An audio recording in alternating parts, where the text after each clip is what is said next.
इतिहास ऐसी अनेकों वीर गाथाओं से भरा पड़ा है जिसे सुनकर आज के ज़माने में यकीन करना मुश्किल हो जाता है। सर कटने के बाद धड़ का लड़ना, शेर को जबड़े से पकड़कर फाड़ डालना, दुश्मन को घोड़े सहित काट डालने जैसे किस्से आपने सुने भी होंगे और पढ़े भी होंगे। लेकिन क्या कभी आपने सुना है एक ऐसा योद्धा जो युद्ध के मैदान में अपना सर भुलाया हो? तो आइए आज हम आपको एक ऐसे ही अज्ञात वीर की कहानी से रूबरू करवाते हैं। उम्मीद है आप इस वीडियो को लाइक और हमारे चैनल को सब्सक्राइब जरूर करेंगे। तो चलिए शुरू करते हैं। ये कहानी है छापोली ठिकाने के ठाकुर सुजान सिंह शेखावत की। जब 22 साल के ठाकुर सुजात सिंह बारात लेकर ब्याह करने निकले थे।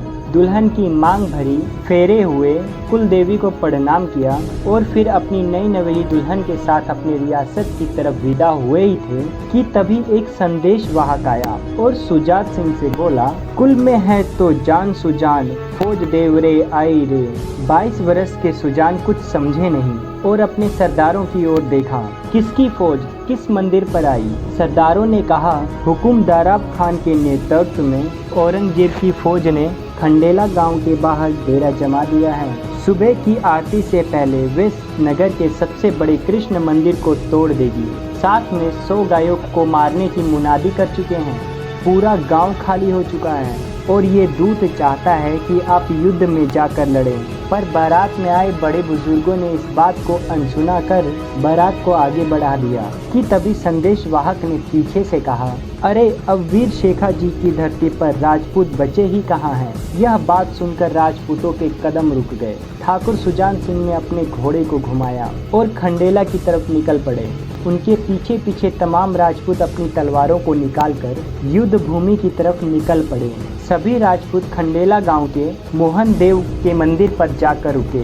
द्वारकाधीश के आगे अपना सर झुकाया और सभी 50 राजपूत मंदिर को घेर कर खड़े हो गए। जल्द ही यह खबर आसपास के नगरों में आग की तरह फैल गई और 50 राजपूतों की संख्या 500 में बदल गई।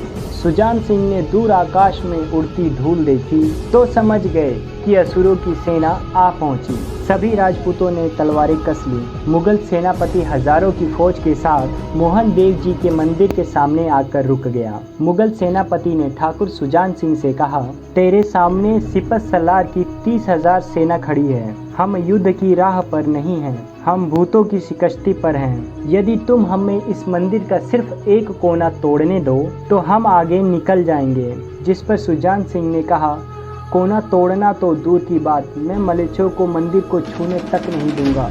जिसके तुरंत बाद दोनों सेनाएं आपस में भिड़ गईं। पूरा मैदान तलवार और भालों और ललकारों से गूंज उठा। जंग भयानक रूप धर चुकी थी।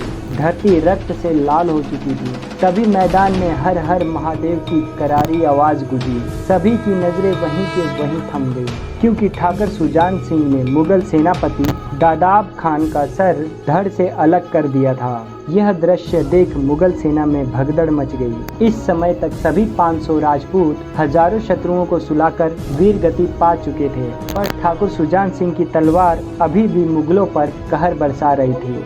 एक अकेला घुड़सवार और सैकड़ों की फौज। तभी एक मुगल सिपाही ने अपनी शमशीर से सुजान सिंह का सर काट दिया। अब जो भयानक दृश्य दिखा उसकी कल्पना किसी को ना थी, क्योंकि सर कटने के बावजूद सुजान सिंह शत्रुओं से लड़ रहे थे। उनकी तलवार की रफ्तार पर कोई असर नहीं हुआ। भयभीत दुश्मन रणभूमि से भाग छूटा। दूसरी तरफ डोली में बैठी उनकी नई नवेली दुल्हन ने अपने पति के बिना छापोली ठिकाने पे जाने से मना कर दिया। उसने अपनी दासियों से कहा कि मुझे भी खंडेला ले चलो, जहाँ मेरा पति तुर्कों की लाशें बिछा रहा है। ठकुराइन के हट के आगे पूरा खेमा खंडेला की तरफ निकल पड़ा, पर ये सभी मात्र सिर्फ 10 कोस आगे निकले ही थे कि तभी सामने से एक घुड़सवार आता हुआ दिखाई दिया। ठकुराइन ने अपना जत्था रुकवाया और अकेली घुड़सवार की तरफ दौड़ पड़ी और जोर से चीख पड़ी, ये तो हमारे ठाकुर साहब हैं। लेकिन ये क्या, हाथ में खून से सनी तलवार? हाँ, शायद जीत की खुशी में तलवार लहरा रहे होंगे। दासियों ने कहा, ठकुराइन ये सब छोड़ो, ये सोचो ठाकुर साहब अपना सर कहाँ छोड़ाए। मेहंदी लगे हाथों से ठकुराइन ने घोड़े की लगाम पकड़ी और बोली, अरे मेरे स्वामी ये क्या कराए, अपना मस्तक रणभूमि में भूल आए। सब यह दृश्य देखकर चौंक गए। छापोली ठिकाने के ठाकुर सुजान सिंह शेखावत घोड़े पर सवार थे, लेकिन उनके धड़ के ऊपर उनका शीश नहीं था। आज भी खंडेला शहर के उत्तर में इस वीर राजपूत की छतरी बनी हुई है। पास ही में उनकी पत्नी की सती माँ ठकुरानी शाह के नाम से उनकी छतरी है। दोस्तों, ये वीडियो आपको कैसी लगी कमेंट बॉक्स में ज़रूर बताइएगा। इस वीडियो को लाइक ज़रूर करें। बहुत ही जल्द हम आपके लिए एक और नई वीडियो लेके आएंगे। जब तक के लिए धन्यवाद।